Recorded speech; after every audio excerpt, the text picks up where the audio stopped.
I like how the air breathes on my skin during my long walks.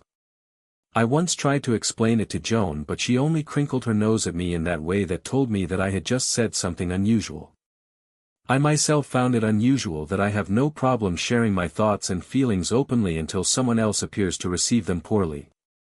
In most cases I don't care, why should I?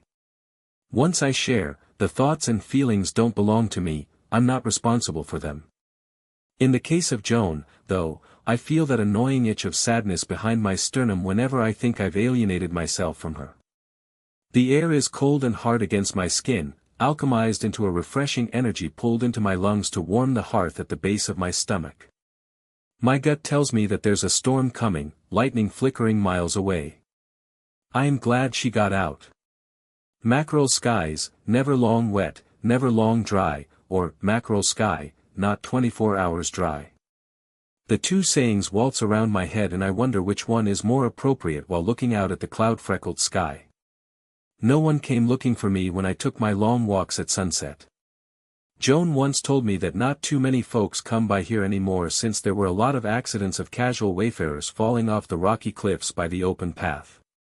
They tried blocking the path with a flimsy rope that has only become an affectionate milestone to cross during my stroll. The cliff's edge formed a deceptively unbroken thin line hidden along the horizon, one that favors the vast sky above over the liminal falling space above crashing silhouette spined with white breaks below. I like that sort of misdirecting prank. I didn't like how my own breath clouded my glasses like cumulus eye floaters whenever I wore them outside, when I wrapped my nose, chin, and mouth up in the forest green scarf Joan knitted for me. Since one of them had to go, I tossed my glasses into the sea last week because I didn't really need them to see the sky, only for things up close, and I didn't really like having things be that up close to me anyway. Joan didn't seem to understand when I explained where my glasses had gone, but she just bundled me up tighter in my scarf, making sure my face was protected against the high winds. Even up close and blurry, I could tell Joan looked worried. The manor is humble among the others scattered across the moors, having been abandoned by a wealthy family decades before and repurposed to be what's called a wellness retreat. The estate does the heavy lifting in its lush greenery and decorated garden paths of fine gravel, while the manor itself is a scalding white with too many windows, all too thin and high and dark.